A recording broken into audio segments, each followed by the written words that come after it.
When zeros and coefficient for quadratic polynomial. ठीक है, तो सबसे पहले मैं क्वाड्रेटिक पॉलिनोमियल की स्टैंडर्ड फॉर्म लेता हूं, px = ax² + bx + c where a is not equal to 0।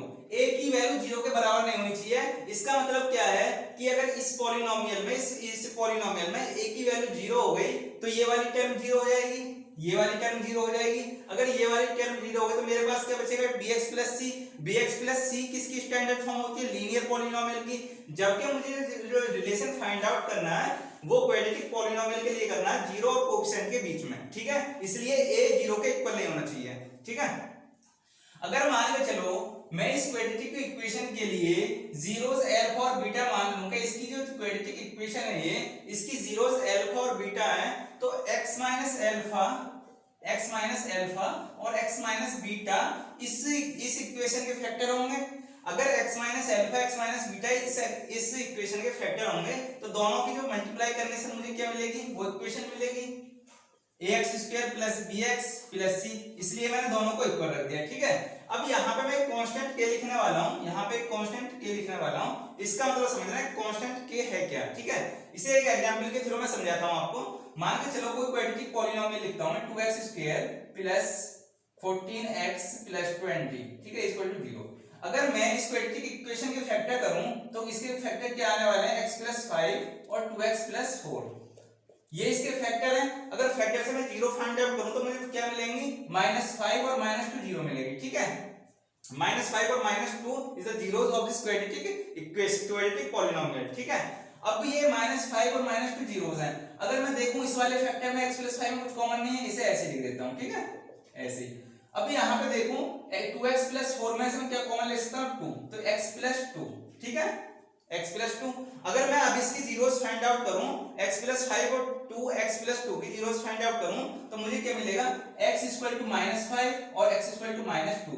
अब देखना इसकी जीरोस यहाँ पे भी -5 और -2 है, भाई यहाँ पे भी -5 -2 है, यहाँ पे कांस्टेंट बाहर में है। इसका मतलब क्या है कि इस कांस्टेंट के होने या ना होने से, इसके कांस्टेंट के होने या ना होने से जीरोस पर कोई इफेक्ट नहीं पड़ेगा। अगर मैं यहाँ पे कांस्टेंट k ले रहा हूं तो इसका मतलब हुआ क्या, इस कांस्टेंट k के होने या ना होने से इस जो जीरोस हैं इस क्वाड्रेटिक इक्वेशन की, उन पर कोई असर नहीं पड़ने वाला। ठीक है, तो अब हम करेंगे क्या, जो हमें रिलेशन फाइंड आउट करना है सब इसकी इसमें मल्टीप्लिकेशन करूंगा तो के बाहर है तो क्या हो जाएगा, x × x² - βx - alpha beta. ठीक है, इस तरीके से मैंने दोनों में मल्टीप्लाई करने के बाद मुझे ये मिला। अब क्या करूंगा कि यहाँ पे x² कोई टर्म नहीं है। ठीक है, यहाँ पे क्या कॉमन है, x कॉमन है, तो इसे क्या लिख दूंगा, x अल्फा + बीटा। ठीक है, अल्फा बीटा। अब ये किसके इक्वल है, ax² + bx + c के इक्वल है।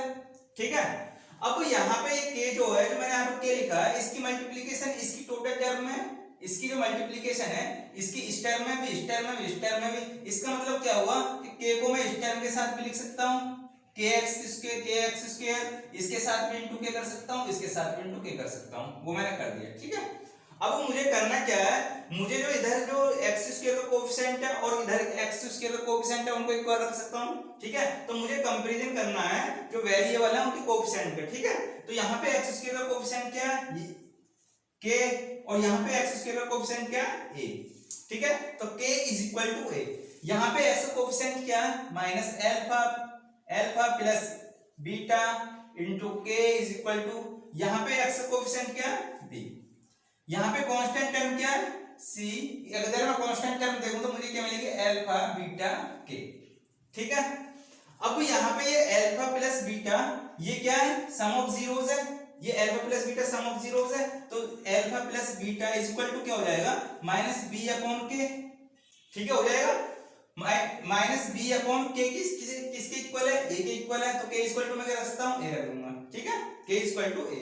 अब इसका मतलब हुआ क्या, माइनस b क्या है, यहां पर अगर मैं इस इक्वेशन में देखूं तो b क्या, कोएफिशिएंट ऑफ x। ठीक है, b और a जो है वो क्या है, coefficient of x², coefficient of x square. ठीक है, मतलब सम ऑफ जीरो जो होता है वो किसके इक्वल होगा, माइनस कोफिशिएंट ऑफ एक्स को अगर मैं डिवाइड कर दूं कोफिशिएंट ऑफ एक्स स्क्वायर से तो मुझे सम ऑफ जीरोज मिल जाएगा उस क्वाड्रेटिक इक्वेशन की। ठीक है, अगर ऐसे में प्रोडक्ट ऑफ जीरोज देखूं तो यहां से ये किसके इक्वल है, c equal to alpha beta के। यहां से मैं अल्फा बीटा की वैल्यू फाइंड आउट करूं तो मुझे क्या मिलेगा, c अपॉन k। तो c अपॉन k किसके इक्वल है, a के इक्वल। ठीक है, तो यहां पे देखूं तो c क्या है इस क्वाड्रेटिक इक्वेशन में, c क्या है, कांस्टेंट टर्म। तो अल्फा बीटा के इक्वल हो जाएगा कांस्टेंट टर्म अपॉन a क्या, coefficient of x square. a क्या, coefficient of x square, coefficient of x square. ठीक है, अब यहां से अगर मुझे जो इस क्वाड्रेटिक इक्वेशन की क्वाड्रेटिक जो पॉलिनोमियल है उसकी जो जीरो में प्रोडक्ट फाइंड आउट करना है तो मैं सीधे करूंगा क्या, कांस्टेंट टर्म को डिवाइड करूंगा x स्क्वायर मतलब कोफिशिएंट ऑफ x स्क्वायर से। ठीक है, अब इनके दोनों रिलेशन के होने से मुझे मतलब मैंने इसका फायदा मुझे क्या हो रहा है ये देखते हैं। इसका मतलब हुआ क्या कि मैंने इस क्वाड्रेटिक जो क्वाड्रेटिक इक्वेशन है जो क्वाड्रेटिक पॉलिनोमियल है इसके विदाउट जीरो फाइंड आउट करे, अल्फा बीटा विदाउट मेरे पास नहीं थी तो उनके बिना फाइंड आउट करे हुए मैंने क्या करा, उनका उसका सम भी फाइंड आउट कर लिया और उसका उन दोनों जीरोस का प्रोडक्ट भी फाइंड आउट कर लिया। ठीक है, तो यही इसका बस एक एडवांटेज है। तो क्वेश्चन लिखता हूं मैं, मान के चलो कोई क्वाड्रेटिक पॉलिनोमियल है px इक्वल टू 5x की 3 प्लस 7x प्लस 8। ठीक है, कोई क्वाड्रेटिक पॉलिनोमियल है ये 5x स्क्वायर। ठीक है, अब मान ले इसकी जो जीरोस हैं वो है अल्फा और बीटा। ठीक है, तो क्वेश्चन में क्या पूछेगा, तो सम ऑफ जीरोस फाइंड आउट करो। तो सम ऑफ जीरोस फाइंड आउट करने के लिए तुम्हें अल्फा प्लस बीटा की वैल्यू चाहिए, अल्फा प्लस बीटा। ठीक है, अगर एक तो तरीका वो कि मैं इसके जीरोस फाइंड आउट कर लूं, उन्हें ऐड कर दूं। ठीक है, अब एक तरीका इसकी हमें जरूरत नहीं है क्योंकि हमने क्या करा, फार्मूला डायल कर लिया सम ऑफ जीरोस फाइंड आउट करने के लिए। तो सम ऑफ जीरोस क्या होता है, coefficient minus coefficient of x upon coefficient of x square. तो इसे मैं किससे डिवाइड करूंगा, कोफिशिएंट ऑफ x स्क्वायर से। मैंने बिना जीरोस फाइंड आउट करे मैंने जीरोस का सम फाइंड आउट कर लिया। इसी तरीका से मैं जीरोस, इन जो दो जीरोस है अल्फा बीटा, इनका प्रोडक्ट फाइंड आउट कर लूंगा अल्फा बीटा।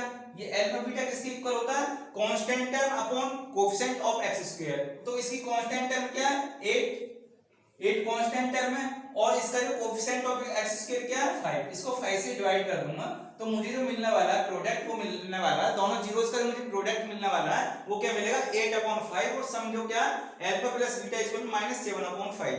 तो बस इसका बस इन दोनों फार्मूलों को डायल करने का बस एक ही फायदा है कि without finding the zero we can find out the sum and product of the zeros. ठीक है, अगर आपको वीडियो पसंद आई तो वीडियो को लाइक करो, चैनल को सब्सक्राइब करो। ठीक है, थैंक यू।